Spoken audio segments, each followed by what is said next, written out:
سیدنا ابو بکر صدیق رضی اللہ عنہ افضل البشر بعد الانبیاء، اس دھرتی پہ انبیاء کے بعد، اس کرۂ ارض پہ انبیاء کے بعد کسی کا سر اس مبارک ہے کہ اس پہ سر پہ امت کی سرداری کا تاج سجے، کسی کے کندھے اس لائق و فائق ہیں کہ ان کندھوں پر وہ تمغے سجیں جو انبیاء کے بعد سرداری کے لیے سجتے ہیں، تو ابو بکر صدیق کا سر اور ابو بکر صدیق کے کندھے ہیں۔ یہ ابو بکر صدیق مکہ مکرمہ کے ظالموں سے تنگ آ کر ایک مرتبہ اکیلی ہجرت کرنے پر مجبور ہوئے، تو یمن کی سرحد پہ پہنچے تو ایک ابن الدغنہ ہے، ایک کافر ہے، اس ابن الدغنہ نے حضرت ابو بکر صدیق کو کہا کہاں جا رہے ہو؟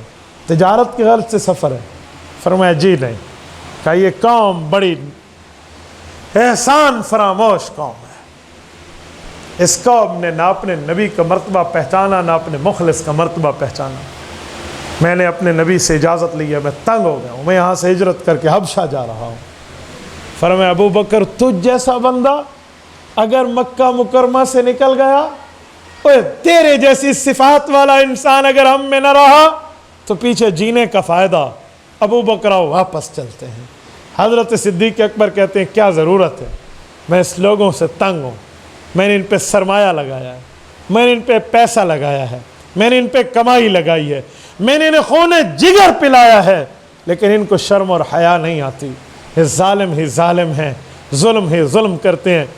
تو وہ ابن الدغنہ ابو بکر کو یہی 5 لفظ کہتا ہے، وہ کہتا ہے کلا، ایسے ہرگز نہیں ہو سکتا کہ تو ضائع ہو جائے، انک لتصل الرحم وتحمل الکل وتقرئ الضیف وتکسب المعدوم وتعین علی نوائب الحق۔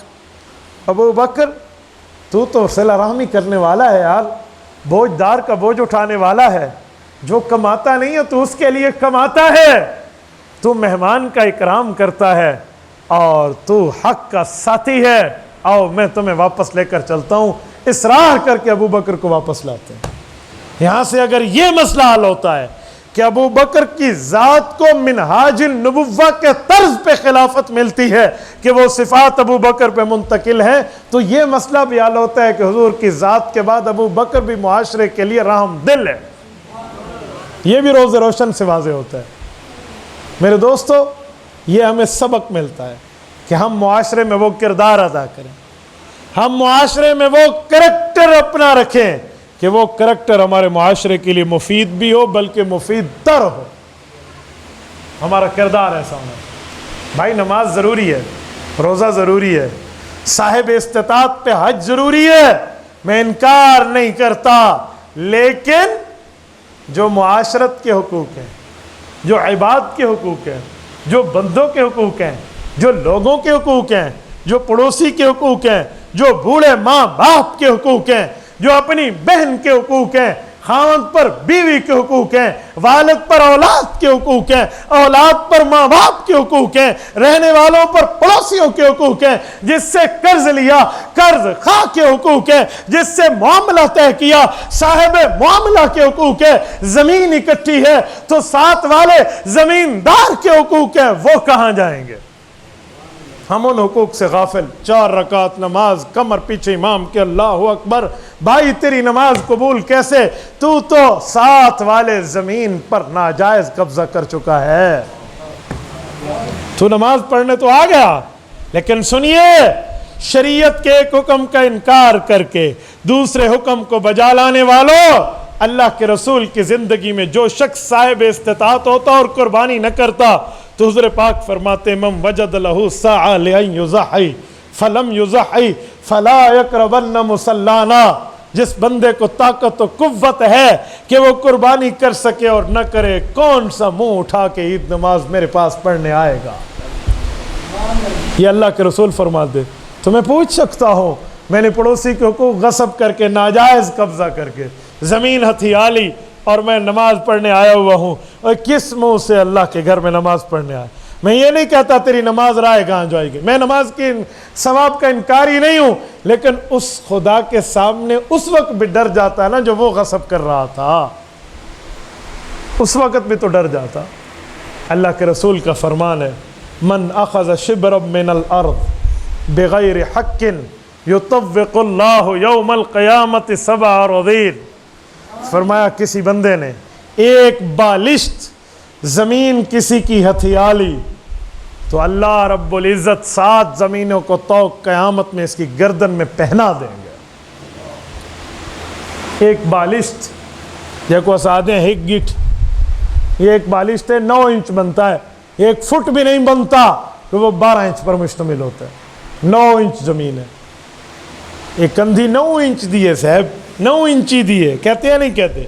یہ دیوار 9 انچ کی ہے، میرے خیال میں آپ والی دیوار بھی 9 انچ کی ہے، 4.5 کی نہیں ہے۔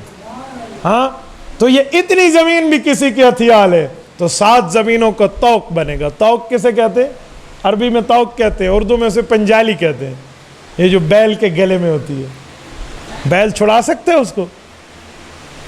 اکیلا بیل اور پنجالی والا بیل ذرا بھاگنے میں برابر ہے میرے دوستو، دھکا اسٹارٹ گاڑی اور پیٹرول گاڑی جتنا فرق ہو جائے گا۔ تو ایسے اس بندے کی کیفیت ہوگی جس نے کسی کی ایک بالش زمین کھا لی۔